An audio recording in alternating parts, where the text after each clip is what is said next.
Friends, welcome back to my channel Manasvi. आज हम बात करेंगे पॉलिटी के मोस्ट इंपॉर्टेंट क्वेश्चंस के पार्ट 4 की। इससे पहले हम part first, second, third complete हो चुके हैं। अगर आपने अभी तक नहीं देखे तो उन्हें जाके कंप्लीट करिए। चलिए स्टार्ट करते हैं। इससे पहले हमने बात करी थी मैकियावेली के सिद्धांत की और एक्विनास के सिद्धांतों की। आज हम बात करेंगे बोंदा का प्रभुसत्ता सिद्धांत राजदर्शन को सबसे महत्वपूर्ण योगदान है, इस कथन की विवेचना कीजिए। या बोंदा का प्रभुसत्ता सिद्धांत उसके राजदर्शन का महत्वपूर्ण भाग माना जाता है, ये सेबाइन का कथन है, इस कथन की विवेचना कीजिए। या बोंदा के संप्रभुता सिद्धांत की व्याख्या कीजिए। राइट, चलिए स्टार्ट करते। तो हम अपना सिद्धांत, जैसा कि यहाँ पर है बोंदा का संप्रभुता का सिद्धांत। तो सबसे पहले, क्योंकि आपको इस पूरे क्वेश्चन के आंसर में बार बार संप्रभुता शब्द सुनने को मिलेगा, तो पहले इस वर्ड का ही मीनिंग देखते हैं। इस वर्ड के मीनिंग के साथ आपको मोस्टली क्वेश्चन का आंसर समझ आ जाएगा। राइट, तो संप्रभुता का मतलब होता है कि यदि एक देश है, समझ लीजिए भारत है, भारत अपने आंतरिक और बाहरी मामले जब भी लेता है तो वो उन मामलों को लेने में, वो फैसले करने में भारत स्वतंत्र हो। या आंतरिक और बाहरी मामले, ऐसा नहीं हो कि अगर हमारा देश की कोई सरकार अपने देश की जनता के लिए कोई नियम या कानून बना रही है तो कोई अदर कंट्री हमारे देश से आके बोले कि नहीं आप ये गलत कर रहे हो, ऐसा नहीं है। जब किसी देश के पास संप्रभुता होती है तो वो क्या होता है, स्वतंत्र होता है, वो अपने फैसले खुद ले सकता है, कोई भी और देश हस्तक्षेप नहीं कर सकता उसमें। राइट, तो क्या होता है, जब कोई देश पूर्ण तरह से स्वतंत्र होता है तो संप्रभुता का हम दूसरा मीन क्या निकाल सकते हैं, स्वतंत्रता, तथा वो अपने फैसले खुद ले सकता है, वही क्या होता है, वही संप्रभुता कहलाती है। राइट, चलिए आगे चलते हैं। आधुनिक राजदर्शन को बोंदा की सर्वाधिक महत्वपूर्ण देन उसका संप्रभुता सिद्धांत ही है। राइट, कॉकर के अनुसार संप्रभुता का सिद्धांत राजनीतिक चिंतन के क्षेत्र में बोंदा का सबसे बड़ा और विशिष्ट योगदान है। क्या है, सबसे बड़ा और विशिष्ट योगदान है। बोंदा ने अपने प्रमुख ग्रंथ दी रिपब्लिका, ये नाम याद रखिएगा, शॉर्ट क्वेश्चन में आ सकता है, में संप्रभुता के सिद्धांत की व्याख्या की है। मैक्सी के अनुसार बोंदा का मुख्य उद्देश्य राज्य की व्याख्या करना नहीं अपितु राजसत्ता के सिद्धांत का प्रतिपादन करना है। क्या है, राजनीति की व्याख्या नहीं की है उसने, या किसी राज्य की व्याख्या नहीं की है, उसने क्या करा है, राजसत्ता के सिद्धांत की, कि राज का सत्ता किस टाइप से होनी चाहिए, इसकी व्याख्या की है। अब मैक्सी के शब्दों में वह इस सिद्धांत का प्रवर्तक नहीं था। प्रवर्तक मतलब ऐसा नहीं है कि सिर्फ बोंदा ने इस सिद्धांत के बारे में सबसे पहले बोला है, इससे पहले और भी लोग हुए हैं जिन्होंने इस सिद्धांत के बारे में बोला है, बट बोंदा ने इसे विधि शास्त्रीय ढंग से प्रस्तुत किया है, एक क्रमबद्ध रूप से संप्रभुता के सिद्धांत को प्रस्तुत किया है, तथा वह पहला व्यक्ति था जिसने संप्रभुता संबंधी धारणा को विधि शास्त्रीय ढंग से प्रस्तुत किया, और उसने राजनीति शास्त्र को एक महत्वपूर्ण और अभिन्न अंग बना दिया। और उसने संप्रभुता को क्या बना दिया, एक अभिन्न अंग बना दिया। हमारा देश भी संप्रभुत्व देश है और संविधान में संप्रभुता शब्द को ऐड किया गया है। इसकी एक बहुत विशेषता होती है। अगर एक देश, देखो मैं एक और बात बताती हूँ, एक देश को बनाने के लिए क्या क्या चाहिए, उसके पास ज़मीन होनी चाहिए, लोग होने चाहिए, सरकार होनी चाहिए, पर ये तीनों मिला के भी एक देश नहीं बना सकते, एक राज्य नहीं बना सकते, अगर जब तक उसके पास क्या नहीं होगी, संप्रभुता नहीं होगी, उसके पास स्वतंत्रता नहीं होगी अपने फैसले लेने के लिए। तो आप ध्यान रखिएगा, किसी भी देश या राज्य के लिए संप्रभुता, देश कोई राजनीति में राज्य बोलते हैं। राइट, तो किसी भी राज्य के लिए संप्रभुता बहुत ही ज़्यादा महत्वपूर्ण होती है। आगे चलते हैं। संप्रभुता की परिभाषा, बोंदा ने संप्रभुता की परिभाषा इन शब्दों में दी है। संप्रभुता नागरिकों और प्रजाजनों के ऊपर सर्वोच्च सत्ता है जो कानून द्वारा मर्यादित नहीं की जा सकती। क्या, जो कानून द्वारा मर्यादित नहीं की जा सकती। राइट, मतलब संप्रभुता क्या होती है, उस देश के नागरिकों, जो समूह है, सबसे ऊंची होती है। ठीक है, अब आगे चलते हैं, संप्रभुता की विशेषताएं देखते हैं। पहला है निरपेक्षता। क्या हुआ है, संप्रभुता की विशेषता पहली है निरपेक्षता। बोंदा का मत है कि संप्रभु की शक्ति निरपेक्ष होती है। उसका यह भी कथन है, हम पहले डेफिनेशन देखते हैं फिर समझेंगे। राइट, उसका यह भी कथन है कि राज्य सभी व्यक्ति तथा संस्थाओं से ऊपर है। क्या है, राज्य किसी भी व्यक्ति और संस्थाओं से ऊपर है, वह किसी भी बाह्य प्रभाव और अधिकारों को मान्यता नहीं देता। इसके साथ ही राज्य के अंतर्गत संस्थाओं के अधिकारों को भी सीमित मानता है। इस प्रकार बोंदा के अनुसार संप्रभुता की सबसे पहली विशेषता क्या है, असीमित शक्ति है, जिसको वह अत्यधिक महत्व देता है। वह लौकिक क्षेत्र में पौप की शक्ति का अंत करना चाहता है। वह सामंतों के अस्तित्व से भी इनकार करता है। दूसरे शब्दों में बोंदा के अनुसार सर्वोच्चता ही संप्रभुता है। लाइक जैसे आपने पहले जब हमने सिद्धांत देखा था एक्विनास का, एक्विनास क्या बोलते हैं, राज्य का अंतिम स्रोत क्या बताते हैं, ईश्वर को बताते हैं, बट नहीं, ये क्या बताता है, ये संप्रभुता को बताता है। और संप्रभुत्व असीमित शक्ति होती है। जैसे अगर हमारे गवर्नमेंट हमारे देश के लिए कोई नियम कानून लाना चाहती है देश की भलाई के लिए, तो वो स्वतंत्र होती है पूरी तरीके से। वो जैसे कि उसने नोटबंदी कर दी, सरकार ने नोटबंदी करी, सरकार ने जीएसटी भी लागू किया, हुआ कुछ, लागू कर दी तो अब लागू कर दी। अगर बुरा लगता है तो लोग प्रोटेस्ट वगैरह करते हैं, तो सरकार अपने फैसले वापस भी ले सकती है, पर सरकार स्वतंत्र है अपने कानूनों को नियमों को बनाने के लिए। तो सरकार क्या है, नागरिकों, प्रजाजनों और कानून से संप्रभुत्व क्या है, सरकार नहीं सॉरी संप्रभुत्व क्या है, इन सबसे ऊपर है। राइट, आगे चलते हैं, स्थायित्व देखते हैं। अब संप्रभुत्व की सबसे दूसरी खासियत क्या होती है, स्थायित्व होती है। संप्रभुत्व की दूसरी विशेषता इसका स्थायित्व है। संप्रभुत्व किसी समय विशेष तक ही सीमित नहीं है। बोंदा के शब्दों में संप्रभुत्व एक राज्य में शासन करने की निरपेक्ष एवं स्थायी शक्ति है। क्या है, निरपेक्ष और स्थायी शक्ति है। आप आगे समझेंगे निरपेक्ष और स्थायी शक्ति से क्या मतलब है। संप्रभुत्व शक्ति सत्ताधारी मर सकता है, मतलब जो देश को चला रहा है, जिसके पास इस समय देश की बागडोर है, वो खत्म हो सकता है, परंतु संप्रभुत्व नहीं हो सकती, क्योंकि हमारी स्वतंत्रता खत्म नहीं हो सकती। अगर वो व्यक्ति नहीं है तो देश की सत्ता किसी और के हाथों में चली जाएगी, बट स्वतंत्रता बनी रहेगी। राइट, आगे चलते हैं। थर्ड है जनता में निहित। बोंदा के अनुसार संप्रभुत्व जनता में निहित है। क्या है, जनता में निहित है। बोंदा का मत है कि मैं ये स्वीकार करता हूँ कि संप्रभुत्व व्यक्तियों में न होकर जनता में है। मतलब एक एक ऐसे नहीं है, एक एक व्यक्ति में, पूरी जनता को मिलाकर है। राइट, जनता के प्रयत्न के मतलब जो शासक हैं, शासक अपना अधिकार रखते हैं और निश्चित अवधि के बाद यह शक्ति पुनः जनता के पास लौट आती है। जस्ट लाइक ऐसे ही जैसे हर 5 साल में हमारे यहाँ पर चुनाव होते हैं और हर 5 साल बाद जो चुनाव की जो ताकत है वो जनता के पास वापस आ जाती है कि उसे अपना कैसा लीडर चाहिए ये चुनने की। तो जनता में निहित है, तो ये बोलता है। राइट, आगे चलते हैं। कानून से मुक्त है। ये सिर्फ यहाँ पर यही बताता है कि संप्रभुत्व क्या है, कानून से मुक्त है। 5वां अविभाज्य तथा अधेय संप्रभुत्व। क्या अविभाज्य संप्रभुत्व स्वतंत्र, ऐसा थोड़ी ना है कि उसे विभाज्य किया जा सकता है, नहीं। राज्य का अनिवार्य तत्व है। संप्रभुत्व राज्य का अनिवार्य तत्व है। हमने अभी बात की है, राज्य को बनाने में क्या 4 तत्व यूज होते हैं, भूमि, वहाँ की जनता, सरकार और संप्रभुत्व। क्या है, तो राज्य का अनिवार्य तत्व है। चौथा हस्तांतरण। संप्रभुत्व कोई ऐसी शक्ति नहीं है जिसे हस्तांतरित किया जा सकता है। अच्छा भाई, हम सोचे हमारे किसी पड़ोसी देश के पास संप्रभुत्व नहीं है, ले भाई तू ले ले थोड़ी सी संप्रभुत्व, थोड़ी सी मैं रख लूँ, ऐसा कुछ नहीं है, ऐसे वो हस्तांतरित नहीं होती है। राइट, आगे चलते हैं। अब हम संप्रभुत्व के कार्य देखते हैं। संप्रभुत्व के कार्य देखते हैं। पहला, संप्रभुत्व का प्रमुख कार्य कानूनों का निर्माण करना है। जैसा कि अभी हमने बात की, जीएसटी लागू कर दी, ये कानून बनाना ही हुआ है, हम टैक्स देते हैं। संप्रभुत्व संधि, समझौते और युद्ध की घोषणा कर सकती है। तीसरा, संप्रभुत्व मुद्राएं भी चला सकती है। विशेषताएं आप ध्यान रखें, क्योंकि संप्रभुत्व का मतलब है किसी सरकार के पास स्वतंत्रता होना, तो सरकार मुद्राएं चला सकती है। जैसे नोटबंदी के बाद देश में नई मुद्राएं चालू हुई थी। राइट, वह न्याय संबंधी कार्यों को संपादित कर सकती है। संप्रभुत्व किसी को दंड दे सकती है तो क्षमा भी कर सकती है। संप्रभु नागरिकों से कर भी वसूल कर सकती है, जैसा वसूला भी जाता है भारत में। अब संप्रभुत्व का विकास निवास देखते हैं कि संप्रभुत्व कहाँ निवास करती है। संप्रभुत्व को राज्य का एक अनिवार्य तत्व मानते हुए बोंदा ने उसकी स्थिति या निवास पर भी विचार किया। उसका मत है कि यदि राज्य की संपूर्ण शक्ति एक व्यक्ति के पास है और वह सभी प्रकार के नियमों या प्रतिबंधों से मुक्त है, तो इस प्रकार की राजतंत्रात्मक सरकार में संप्रभुत्व राजा के पास होगी। जैसा कि अगर कोई राजतंत्र चल रहा है कि एक राजा है और वो प्रजा पर राज करता है, तो ऐसे में संप्रभुत्व क्या होगी, स्वतंत्रता क्या होगी, किसके पास होगी, वो राजा के पास होगी। राइट, वहीं राज्य का सर्वोच्च शक्तिशाली व्यक्ति होगा और कानूनों का निर्माता होगा।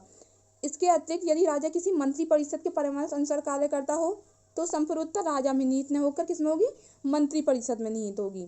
तो वेट करिए एक मिनट। राइट, अगर कुलीन तंत्र है तो संप्रभुत्व कुलीन वर्ग के पास होगी। अगर लोकतंत्र है तो संप्रभुत्व किसमें होगी, जनता में होगी, जो वहाँ पर जनता निवास करती है। जैसे कि भारत में लोकतंत्र है तो संप्रभुत्व किसके हाथ में है, जनता के हाथ में है। राइट, अब संप्रभुत्व की सीमा देखते हैं। अब देखा आपने संप्रभुत्व इतनी ज़्यादा स्वतंत्र होती है कि जिसके हाथ में संप्रभुत्व होती है, मतलब जो राज्य का सत्ताधारी होता है उसके हाथ में होती है, वो कुछ भी नियम कानून बना सकता है। ऐसे तो वो बहुत कुछ गलत चीज़ें भी कर सकता है, तो इसकी सीमाएं भी बताई गई हैं कि संप्रभुत्व की सीमाएं भी होती हैं। अब देखते हैं कि बोंदा ने संप्रभुत्व की क्या सीमाएं बताई। पहला, देवी कानूनों का प्रतिबिंब। देवी कानून अगर आपको नहीं पता क्या होते हैं तो इससे पहले वाला वीडियो देखिए, मैकियावेली ने देवी कानून बताए हुए हैं। दूसरा, प्राकृतिक कानूनों का प्रतिबिंब। प्राकृतिक कानूनों का प्रतिबिंब होता है। तीसरा, संविधान कानूनों का प्रतिबिंब। ये भी बताया कि संविधान का भी प्रतिबिंब नहीं है, सॉरी मैं गलत वर्ड बोली हूँ, प्रतिबंध। राइट, प्रतिबंध। बोंदा का कथन है कि शासन को संवैधानिक कानूनों के विरुद्ध कार्य नहीं करना चाहिए। उसका मत है कि राजा इस प्रकार के कानून को भंग नहीं कर सकता। उदाहरण जैसे फ्रांस के सैनिक कानून के अनुसार स्त्रियां भू संपत्तियों का अधिकारी नहीं हो सकती और राजा अपनी पुत्री को अपना उत्तराधिकारी नहीं बना सकता। मतलब जो संवैधानिक कानून चलते आ रहे हैं उसको भंग नहीं कर सकता, ऐसा बोंदा ने बोला है। पर अब जो संप्रभुता है उसमें तो बहुत चेंजेस आ गए हैं, राइट। आगे चलते हैं। विशेष संधियों का प्रतिबंध। बोंदा के अनुसार यद्यपि संप्रभु की सत्ता निरपेक्ष तथापि दूसरे शासकों की से की गई संधियों का पालन करना नैतिक कर्तव्य है। कि ऐसा नहीं है अगर हमने किसी दूसरे राज्य से संधि करी है और कुछ हमने लेन देन किया है तो हम स्वतंत्र हैं, हम वो पूरा नहीं करेंगे, नहीं, तो उन संधियों का पालन करा जाता है, राइट। व्यक्तिगत संपत्ति की सुरक्षा। अब एक देश पूरी तरीके से स्वतंत्र होता है, नागरिकों के लिए कोई भी कानून बना सकता है, बट ऐसा नहीं है कि वह नागरिकों की संपत्ति या उनके पर्सनल लाइफ में भी हस्तक्षेप करेगा। जैसे एक व्यक्तिगत संपत्ति के संदर्भ में बोंदा संप्रभु पर विशेष प्रतिबंध लगाता है। उसका कथन है कि व्यक्तिगत संपत्ति एक पवित्र वस्तु है और शासक को व्यक्तिगत संपत्ति का अपहरण करने का अधिकार नहीं है। लाइक अगर मेरे पास कोई प्रॉपर्टी है, मेरी खुद की प्रॉपर्टी है, तो सरकार को ये कोई हक नहीं बनता कि वो मेरे से मेरी प्रॉपर्टी छीन सकती है। अगर उसे कोई गवर्नमेंट काम भी करना है मेरी प्रॉपर्टी पर तो वो मुझे क्या देगी, उस चीज़ के पैसे देगी। अगर वो भी मेरी इच्छा है कि मैं अपनी ज़मीन देना चाहती हूँ तो दूंगी, वरना नहीं चाहती तो नहीं दूंगी, राइट। आगे चलते हैं। मैकगबर्न के अनुसार बिना उचित कारणों के संप्रभु न तो किसी की संपत्ति छीन सकता है और न ही किसी को उस संपत्ति को सौंप सकता है, राइट। आगे चलते हैं। निष्कर्ष यह है कि शांतिकाल में राजा जनता पर ऊपरी मतलब ज़्यादा जनता के ऊपर अपनी इच्छा के विरुद्ध कर भी नहीं लगा सकता, परंतु प्रतिनिधि सभा से परामर्श कर वह कर लगा सकता है। मतलब जो प्रतिनिधि सभा होती है, जो जनता के प्रतिनिधि होते हैं, जो मंत्री परिषद होती है, उनसे सलाह मशवरा करके कर लगा सकता है। लोगों के पारिवारिक जीवन में भी राजा किसी प्रकार का हस्तक्षेप नहीं कर सकता। इस प्रकार स्पष्ट है कि संपत्ति और पारिवारिक क्षेत्र में संप्रभुता के अधिकार बहुत सीमित हैं। क्या है, बहुत कम अधिकार है, राइट। छठा है, संप्रभुता नैतिक और धार्मिक मान्यताओं से सीमित है। बोंदा संप्रभुता को समाज की नैतिक और धार्मिक मान्यताओं से भी सीमित मानता है। आगे चलते हैं। अब बोंदा की संप्रभुता सिद्धांत की बहुत विरोधाभास और आलोचनाएं भी की हैं। यद्यपि बोंदा का संप्रभुता सिद्धांत अत्यंत महत्वपूर्ण है, तथापि उसमें विरोधाभास दृष्टिगोचर होते हैं। दृष्टिगोचर मतलब दिखाई देते हैं। आलोचकों ने निम्नलिखित विरोधाभासों का उल्लेख किया है। पहला है, बोंदा एक ओर तो संप्रभुता को निरपेक्ष बताता है और दूसरी ओर उसे देवी और प्राकृतिक कानूनों से प्रतिबंधित करता है। लाइक अभी उसने क्या बोला, निरपेक्ष है, कि वो पूरी तरीके से स्वतंत्र है संप्रभुता, बट उसने नीचे क्या बोला कि इसकी सीमाएं भी हैं, कि ये प्रतिबंधित है किससे, देवी कानूनों से, प्राकृतिक कानूनों से, संविधान के कानूनों से, राइट। तो फिर ये बोला गया है कि फिर ये जब ऐसे प्रतिबंधित है तो पूर्ण रूप से स्वतंत्र नहीं है।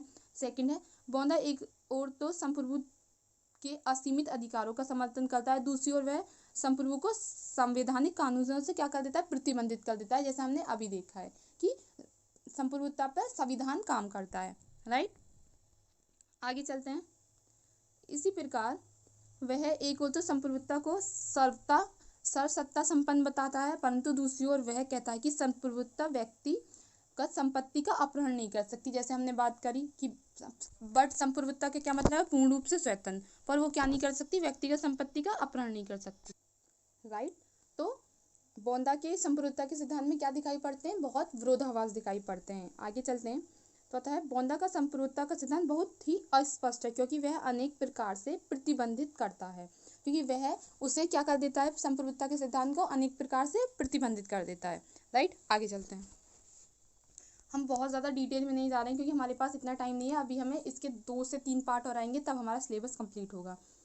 तो बोंदा के संप्रभुता सिद्धांत के अनेक विरोधाभास दिखाई पड़ते हैं, इसलिए सेबाइन ने उसके सिद्धांत की आलोचना करते हुए कहा है कि यद्यपि संप्रभुता के विषय में बोंदा की व्याख्या 16वीं शताब्दी की सबसे स्पष्ट व्याख्या है।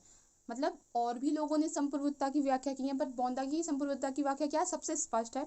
फिर भी वो सिर्फ हवा में उतरती है, मतलब हवाई बातें करती है, उसका जो रियल लाइफ है उससे कोई संबंध नहीं है, ऐसा किसका कहना है, सेबाइन का कहना है। वह परिभाषा की सिर्फ क्या है, एक शब्दावली से ज़्यादा कुछ नहीं है उसकी परिभाषा, वास्तव में वह कोई भी व्याख्या ही नहीं है, राइट। तो संक्षेप में कहा जा सकता है कि अनेक विरोधाभासों और दोषों के बावजूद भी राजदर्शन के इतिहास में बोंदा के संप्रभुता सिद्धांत का क्या है, बहुत महत्व है, राइट। इस महत्व को स्पष्ट करते हुए जोन्स ने लिखा है, बॉन्दा का संदर्भ राजनीति में उसके संप्रभुता सिद्धांत के कारण ही बार बार आता है और वह सिद्धांत आधुनिक राजनीति के नमूनों में से क्या है, एक है। राइट, आगे चलते हैं। अब हम देखेंगे हॉब्स के सामाजिक समझौते सिद्धांत की आलोचनात्मक परीक्षण कीजिए। तो हॉब्स का सामाजिक समझौता सिद्धांत देखने से पहले थोड़ा सा हॉब्स का बैकग्राउंड देख लेते हैं, तभी आपको समझ में आएगा। हॉब्स इंग्लैंड का था। जब हॉब्स पैदा होने वाला था तो इंग्लैंड पे स्पेन की सेना ने हमला कर दिया था, जिसे आर्किमेड बोलते हैं। राइट, हाँ, आर्किमेड ने हमला कर दिया था। तो वहाँ बहुत ज़्यादा अराजकता थी, बहुत भय का माहौल था। सब एक दूसरे को मार रहे थे। लोग अपनी जीवन को बचाने के लिए, उन्हें ये नहीं पता था कि हमारी कब मृत्यु हो जाएगी। हर तरफ युद्ध का माहौल था और हॉब्स ने इंग्लैंड का गृह युद्ध भी देखा था।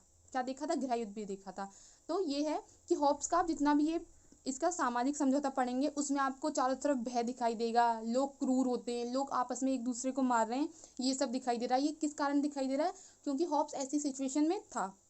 राइट, और उसने ये भी बोला है कि लोग कैसे होते हैं, जिसकी लाठी उसकी भैंस। तो उसने ये एग्जाम्पल दिया है कि अगर एक कमजोर व्यक्ति है, कमजोर व्यक्ति से ऊपर एक शक्तिशाली व्यक्ति है, तो शक्तिशाली कमजोर व्यक्ति को अपने रास्ते से हटा देगा। अगर उस शक्तिशाली व्यक्ति से भी ऊपर कोई शक्तिशाली व्यक्ति है तो वो शक्तिशाली व्यक्ति उस कमजोर आदमी को हटा देगा। तो लोग अपनी जान बचाने के लिए एक दूसरे को मारने तक को तैयार थे। राइट, चलिए देखते हैं सामाजिक समझौता सिद्धांत के प्रमुख विचारक। पहले यहाँ पे बताएं सामाजिक समझौता सिद्धांत के प्रमुख विचारक कौन कौन से हैं। हॉब्स है, लॉक है, रूसो है। ये हम आगे पढ़ेंगे, लॉक और रूसो के सिद्धांत। इन तीनों विचारकों ने मानव स्वभाव, प्राकृतिक अवस्था एवं सामाजिक समझौते की विशद व्याख्या की है। विशद मतलब विस्तार से व्याख्या की है। हॉब्स द्वारा वर्णित प्राकृतिक अवस्था एवं सामाजिक समझौते का संक्षिप्त विवेचन अग्रलिखित शीर्षों के अंतर्गत किया जाता है। राइट, चलिए देखते हैं।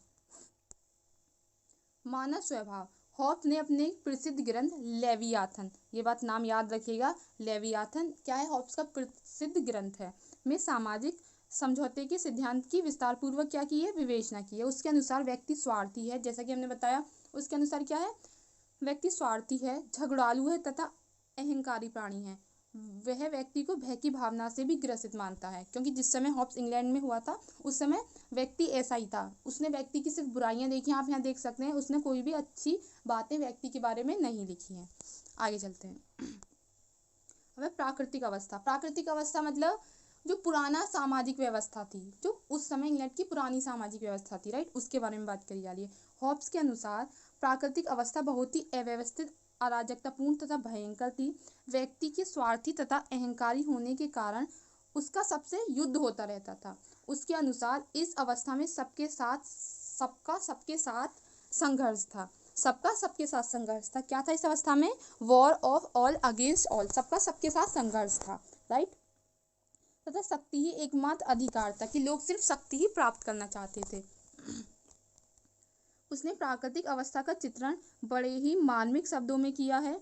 उसके अनुसार प्राकृतिक अवस्था में मानव का जीवन एकाकी, दीन, अपवित्र, पाशविक एवं क्षणिक था। प्राकृतिक अवस्था में जिसकी लाठी उसी की भैंस, जैसा कि हम बात कर चुके हैं, का सिद्धांत प्रचलित था। इस अवस्था में किसी का भी जीवन सुरक्षित नहीं था। वो ऐसा क्यों बोल रहा है? क्योंकि उसने जब अपने आसपास युद्ध ही देखा था। व्यक्ति को प्रत्येक क्षण अपने जीवन के अंत होने का खतरा बना रहता था। राइट, ये हम अभी जो हमने एक्सप्लेन किया था, ये बात कर चुके हैं। व्यक्ति को बाध्य होकर भय तथा असुरक्षा के वातावरण में अपना जीवन व्यतीत करना पड़ रहा था। प्राकृतिक अवस्था में व्यक्ति के पास अनेक प्रकार के प्राकृतिक अधिकार थे। राइट, तो क्या था? भय का चारों तरफ माहौल बना हुआ था तथा व्यक्ति का संपूर्ण जीवन प्राकृतिक कानूनों के आधार पर संचालित होता था। किसके आधार पर? पुराने सामाजिक तौर तरीके के आधार पर संचालित होता था। अब आगे देखते हैं। अब प्राकृतिक समझौता क्या है? अब आप समझौता देखिए। तो हॉब्स ने क्या बोला है? प्राकृतिक अवस्था की असहनीय स्थिति से परेशान होकर व्यक्तियों ने आपस में एक समझौता किया। इससे पहले हम पढ़ते हैं फिर समझेंगे। राइट, वे प्राकृतिक अवस्था के आसान तथा संघर्षपूर्ण जीवन से दुखी हो चुके थे और उस अवस्था का अंत करने के लिए उन्हें आपस में समझौता करने के लिए विवश होना पड़ा। यह समझौता जनता ने एक स्थान पर एकत्रित होकर स्वयं किया। इसमें शासक सम्मिलित नहीं था। ध्यान रखिएगा, इसमें क्या सम्मिलित नहीं था? शासक सम्मिलित नहीं था। हॉब्स के अनुसार समझौते में प्रत्येक व्यक्ति ने इस प्रकार कहा, मैं अपने ऊपर शासन करने का अपना अधिकार इस व्यक्ति को इस शर्त पर सौंपने को स्वीकृति दे प्रदान करता हूँ कि तुम भी अपने सब अधिकार इसको सौंपोगे और इस तरह सभी अपने कार्यों की स्वीकृति दोगे। अगर हम बात करें तो उन्होंने क्या किया, हॉब्स के अनुसार लोगों ने क्या किया, लोग प्राकृतिक व्यवस्था से तंग आ गए थे, वहाँ बहुत ज़्यादा मारकाट हो रही थी, तो सभी लोगों ने एक जगह इकट्ठे होकर सामाजिक समझौता किया, आपस में ही समझौता किया और ये बोला, एक व्यक्ति ने दूसरे व्यक्ति से बोला कि मैं अपने ऊपर आपको सारे अधिकार देता हूँ कि आप मेरे ऊपर शासन कर सकते हैं। एक व्यक्ति ने दूसरे व्यक्ति से बोला, दूसरे व्यक्ति ने तीसरे व्यक्ति से बोला, सभी ने एक दूसरे से बोला ये बात, वहाँ कोई शासक नहीं था, सबने क्या बोला, ये बातें एक दूसरे से बोली, राइट। तो क्या हुआ, लास्ट में आके जनता की जो सभी शक्तियाँ थी और जो सभी अधिकार थे एक व्यक्ति को सौंप दिए गए और वो क्या बन गया, वहाँ पर परिणाम स्वरूप निरंकुश राजतंत्र बन गया। क्या बन गया, निरंकुश राजतंत्र, लाइक एक राजा होगा और वो सभी प्रजा पर अपना राज करेगा, तो ये हो गया। तो इसलिए अब आपको समझ में आ गया सामाजिक समझौता क्या है, कि लोग प्राकृतिक तरीके से परेशान हो गए थे और उन्होंने आपस में ही समझौता किया कि हाँ हम सब एक दूसरे पर अधिकार करेंगे और एक व्यक्ति को अपना सारा अधिकार सौंप दिया। तो हॉब्स के लिए सामाजिक तथा राजनीतिक समझौता एक ही था। इस समझौते के आधार पर ही संप्रभु तथा स्वतंत्र राज्य की स्थापना हुई। क्या हुई, संप्रभु तथा स्वतंत्र राज्य की स्थापना हुई। चलिए आगे चलते हैं, सामाजिक समझौते सिद्धांत की विशेषताएं देखते हैं। तो पहले इस समझौते से प्रभुसत्ता का जन्म हुआ है, मतलब स्वतंत्रता का जन्म हुआ है। शासन निरंकुश बन गया क्योंकि समझौते में वह सम्मिलित नहीं था। हॉब्स का समझौता एक पक्षीय है। लॉक ने समझौते के आधार पर निरंकुश राजतंत्र का समर्थन किया है। एक पक्षीय क्यों है हॉब्स का सामाजिक समझौता सिद्धांत, क्योंकि वहाँ पर उस समय शासक उपस्थित नहीं था, लोगों ने आपस में ही मिलकर समझौता किया था, इसलिए माना जाता है कि ये क्या है, एक पक्षीय समझौता है। थर्ड है प्रभुसत्ता के आदेश कानून है। व्यक्ति राजा के आदेश का विरोध नहीं कर सकता, कि क्या है, व्यक्ति किसी भी कीमत पर राजा के आदेश का विरोध नहीं कर सकता। प्रभुसत्ता स्थायी है, स्वतंत्रता क्या है, स्थायी है, हम पहले बात कर चुके हैं। कानून का एकमात्र स्रोत प्रभुसत्ता होगी। प्रभुसत्ता मतलब एक व्यक्ति को भगवान के रूप में सत्ता दे दी गई, तो उस कानून की जो एकमात्र स्रोत है क्या होगा, वो प्रभुसत्ता होगी, जिसके पास सत्ता है, राजनीति सत्ता है, राइट। 6 है प्रभुसत्ता राज्य की सर्वोच्च शक्ति है, वह अनियंत्रित है, अविभाज्य है एवं अदेय होती है। 7 है नागरिकों को शासक के विरुद्ध विद्रोह करने का कोई अधिकार नहीं है, सिर्फ एक समय पर व्यक्ति विद्रोह कर सकता है, देखेंगे कब। व्यक्ति के अधिकार तथा स्वतंत्रताएं राजा में विलीन हो जाती हैं। हॉब्स केवल एक परिस्थिति में व्यक्ति को राजा का विद्रोह करने का अधिकार प्रदान करता है, जब राज्य स्वयं ही व्यक्ति के जीवन को खतरे में डालने का आदेश दे। क्या करे, जब राज्य स्वयं ही व्यक्ति के जीवन को खतरे में डालने का आदेश दे, कि राजा ने कोई ऐसा कार्य किया है जिससे उस व्यक्ति का जीवन राज्य के कारण खतरे में आ गया, उस समय ही व्यक्ति क्या करेगा, विद्रोह करेगा, तो मतलब राजा के खिलाफ आवाज उठा सकता है, राइट। 8 है हॉब्स राज्य और सरकार में कोई भी अंतर नहीं मानता, पर यह हॉब्स की बहुत बड़ी गलती थी। राज्य और सरकार दोनों में अंतर होता है। राज्य स्थायी होता है, सरकार स्थायी नहीं होती है, सरकार चेंज हो जाती है, राइट। आगे चलते हैं, समझौता सभी मानव समुदाय के लिए बाध्यकारी है। यद्यपि समझौता एक पीढ़ी के व्यक्तियों ने किया, परंतु वह आगे आने वाली पीढ़ियों पर भी लागू होगा। समझौते में व्यक्ति के जीवन के अधिकार को मान्यता प्रदान की गई है। राजसत्ता न्याय की अधिकारिणी है तथा यह आंतरिक एवं बाह्य दृष्टिकोण से सर्वोच्च है। क्या है राजसत्ता, आंतरिक और बाह्य दृष्टि से क्या है, सर्वोच्च है, राइट। आगे चलते हैं, अब हम इसकी आलोचना देखते हैं। इसकी बहुत सारी आलोचनाएं हैं। पहली क्या आलोचना है कि मानव स्वभाव का विवेचन अनुचित एवं एकांगी, क्योंकि हॉब्स ने मानव स्वभाव का सिर्फ उसके मानव स्वभाव के क्या गुण दोषों को ही देखा है, किसी भी गुण को सम्मिलित नहीं किया है। सेकंड है प्राकृतिक अवस्था का वर्णन अवास्तविक एवं अनैतिहासिक है, जैसा कि उसने प्राकृतिक अवस्था का वर्णन किया है कि वहाँ पर व्यक्ति और लोग कैसा था, समाज था, बहुत बुराई व्याप्ति, सब एक दूसरे को मार काटने में लगे हुए थे, सिर्फ बुराइयां ही व्याप्ति, तो ये क्या है, ये अवास्तविक है। थर्ड क्या है, समझौता तार्किक दृष्टि से भी असंगत है। वाहन के शब्दों में जिस प्रकार एक हप्सी अपना रंग नहीं बदल सकता, उसी प्रकार एक रक्त पिपासु व्यक्ति, जिसका वर्णन हॉब्स ने अपने ग्रंथ के आरंभ में किया है, शांति प्रिय श्रमिक नहीं बन सकता। लाइक हॉब्स ने क्या बोला कि जब प्राकृतिक अवस्था थी तो व्यक्ति कैसा था, क्रूर था, दुष्ट था, आपस में युद्ध करता था, लोगों को मार देता था, अपनी सिर्फ यश प्राप्त करना चाहता था। बट हॉब्स क्या बोलते हैं, जब वो समझौता कर लेता है और अपनी शक्ति एक व्यक्ति के हाथ में सौंप देता है तो लोग एकदम ठीक हो जाते हैं। बट यहाँ पर वाहन ने एक एग्जाम्पल दिया है, अगर कोई व्यक्ति गलत है और वो रक्त पिपासु मतलब एक जानवर और हफ्सी टाइप का है, तो वो एक साथ शांति प्रिय श्रमिक या एक साथ शांति प्रिय व्यक्ति नहीं बन सकता है, राइट। तो ये एक आलोचना है बहुत बड़ी। भय के आधार पर राज्य की स्थापना संभव नहीं है। भय के आधार पर क्या संभव नहीं है? राज्य की स्थापना संभव नहीं है। इस समझौते से स्वेच्छाकारी एवं निरंकुश शासन की स्थापना होती है। व्यक्ति को समस्त अधिकारों से वंचित कर दिया जाता है, क्योंकि व्यक्ति के सभी अधिकार किसके पास चले जाते हैं? शासक के पास चले जाते हैं। 6 है, हॉब्स राज्य और सरकार में कोई अंतर नहीं बताता। विलोबी के अनुसार राज्य और सरकार में अंतर नहीं मानना हॉब्स की सबसे बड़ी भूल है। हम इसकी बात कर चुके हैं अभी, राइट। आगे चलते हैं। 7 है, समझौते का आधार अनैतिक है तथा समझौता विधि की दृष्टि से भी ये त्रुटिपूर्ण है। क्या है? त्रुटिपूर्ण है, राइट। आगे चलते हैं। अब हम देखते हैं सामाजिक समझौते के सिद्धांत के महत्व देखते हैं। पहला महत्व है, उसने राजनीति के विचार क्षेत्र में तर्क और बुद्धि का समावेश किया है। सेकंड है, उसने राज्य के ईश्वर द्वारा निर्मित होने के विचार का खंडन किया है। जो एक्विनास ने बोला है कि राज्य किसके द्वारा निर्मित होता है? ईश्वर के द्वारा निर्मित होता है, इस बात का खंडन किया है। उसने राज्य की संप्रभुता के सिद्धांत का प्रतिपादन किया है। इस प्रकार उसने विधि और संप्रभुता की आधारशिला रखने का महत्वपूर्ण कार्य किया है, राइट। विधि मतलब कानून। 4 है, हॉब्स का विचार व्यवहारिक दृष्टि से उचित प्रतीत होता है कि शांति एवं व्यवस्था के लिए शक्तिशाली राजसत्ता का अस्तित्व आवश्यक है। मतलब हॉब्स बोलता है अगर किसी राज्य में या देश में हमें शांति चाहिए तो क्या होना चाहिए? वहाँ सबसे बड़ा क्या होना चाहिए कि जिसके भी पास राज्य की सत्ता है, जो राज्य को चला रहा है, वो बहुत ही शक्तिशाली होना चाहिए, राइट। आज के लिए इतना ही। हम बहुत ज़्यादा डीप में नहीं गए हैं। हो सकता है आपको थोड़ा कम समझ आया हो, तो आप वीडियो को एक से दो बार देखिए। और जो चीज़ समझ नहीं आए अभी मैं यही बोलूँगी, याद कर लीजिए, क्योंकि हमारे पास इतना टाइम नहीं है, हमें और भी टॉपिक कंप्लीट करने हैं, राइट। तो अगर कोई भी डाउट है तो कमेंट करिए, वीडियो को लाइक करें, चैनल को सब्सक्राइब करें। आज के लिए इतना ही।